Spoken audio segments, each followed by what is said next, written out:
Hello and welcome to CFN Media. I'm John Veneri, editor of Catholic Family News.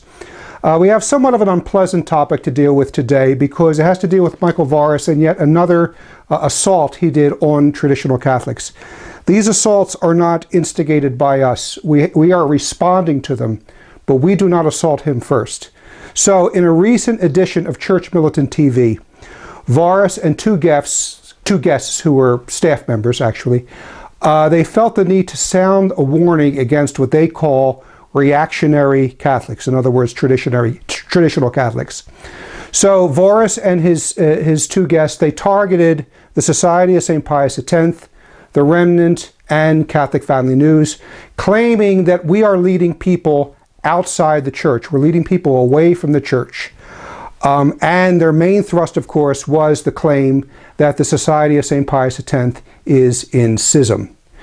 Now, I'm going to make 3 points in my response, so stay with me. First, I want to briefly talk about the fact that, of course, the Society of St. Pius X is not in schism, and I'll be quoting, they're not outside the church, I'll be quoting a Vatican cardinal who admitted this. Secondly, I want to talk about the big media tactics, big media, that Voris is employing that I think do him no good. And thirdly, I want to deal with a particularly glaring and clumsy falsehood with which Voris closes his segment. So first of all, the Society of St. Pius X. The Society is not outside the church. I'm not going to spend a whole lot of time on this because our good friend Louis Verrecchio, he just recently made a common sense defense where he explains the Society is not outside the church. But I will say this. I want to make it clear that I will defend Archbishop Marcel Lefebvre because Archbishop Lefebvre kept the faith. He was faithful to his oath against modernism. He is faithful to what Vatican I taught, that we have to hold the faith in the same meaning and in the same explanation as what the church always taught. And he taught what was taught throughout the centuries without change or compromise.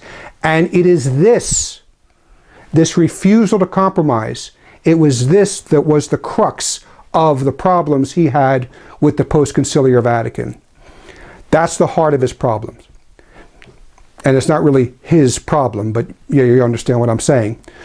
But what I want to point out is that if you read the writings, we'll just start with the 19th century popes, okay? If you read the writings of, say, start with Leo XII and Pius VIII and Gregory XVI and Pius IX and Leo XIII and Pius X and Benedict XV and Pius XI and Pius XII, all those great magisterial documents. You read all of them and then you read Archbishop Marcel Lefebvre, you will find one and the same voice, one and the same spirit, one and the same teaching. There is no change. There is no difference between what these great pre-Vatican II popes taught and what Archbishop Lefebvre taught and held.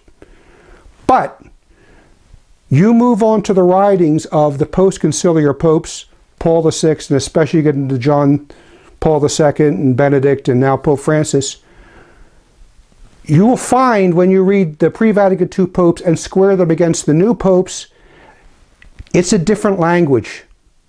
It's a different spirit. It's a different orientation. It's a different vocabulary. We encounter things like ecumenism and dialogue and spirit of Assisi. And we don't want to convert non-Catholics, but we want to meet them in the middle, which I'm quoting what Pope Francis recently said to a group of his Protestant friends. We get rootin' tootin' rock and roll youth masses presided over the popes. Okay, these things are a head-on collision with what the popes have taught and practiced in the past. And this is why Archbishop Lefebvre, quote unquote, got in trouble, because he would not go along with this new orientation.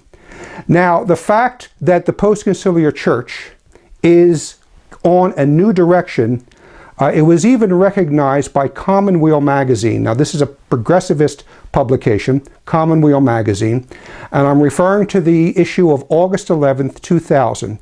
And what Commonweal was doing is they were talking about this upcoming double beatification that was going to take place with John Paul II beatifying Pius IX and John the 23rd. Okay, now listen to what Commonweal magazine says, what they admit. I'm going to quote.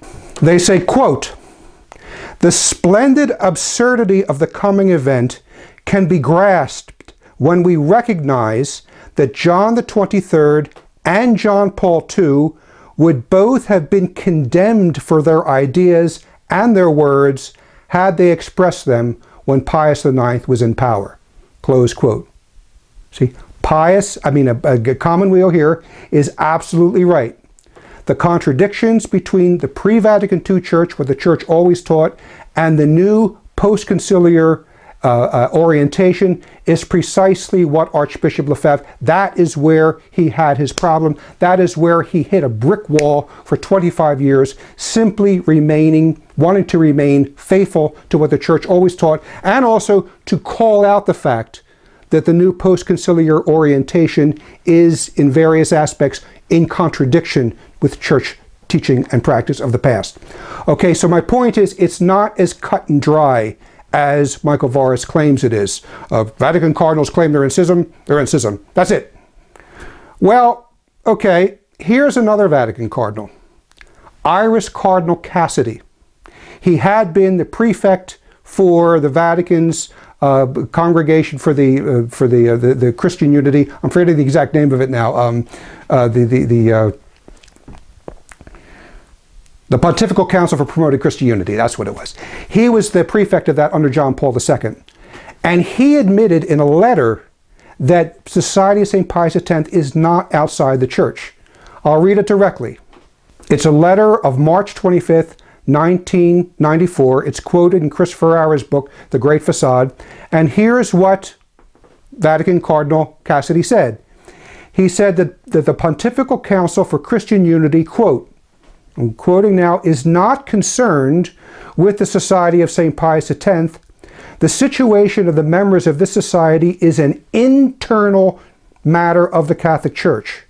The society is not another church or ecclesial community in the meaning used in the ecumenical directory, close quote. Okay, so did you hear that? The Society of St. Pius X is something that's going on within the body of the church.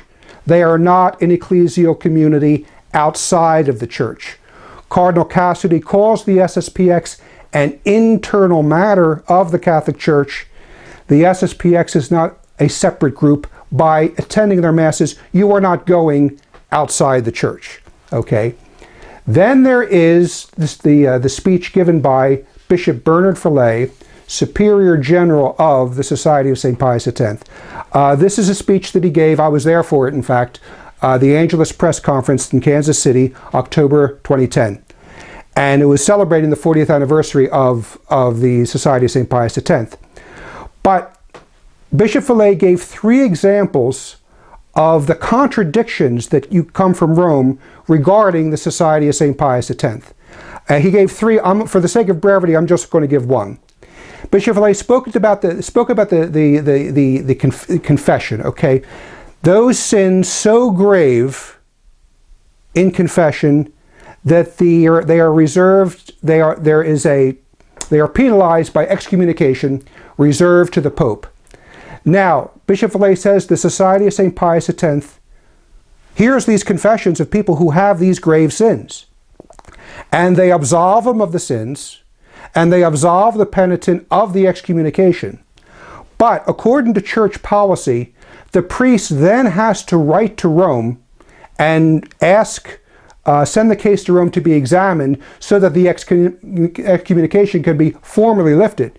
And here's what Bishop Fillet says. I'm going to quote him. He says, every time, absolutely every time, we have received an answer from Rome that the priest who took care of this confession did well, that it was perfectly in order, and that it was both valid and licit.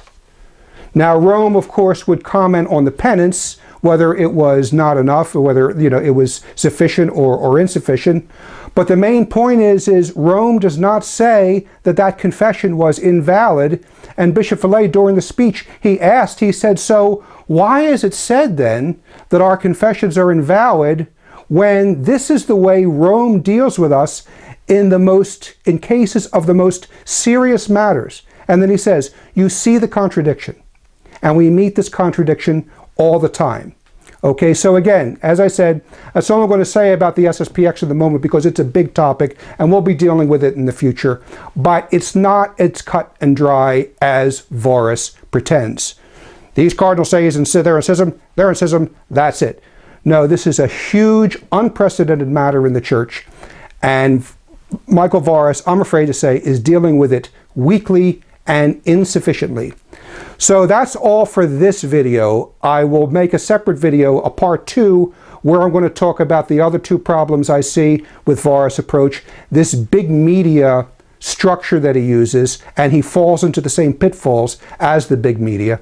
And secondly, this glaring falsehood that he spouted at the end of his reactionary segment. So I'm John Veneri from Catholic Family News, and I'll see you, I'm going to make the next video right away, so you can go straight to it. See you then.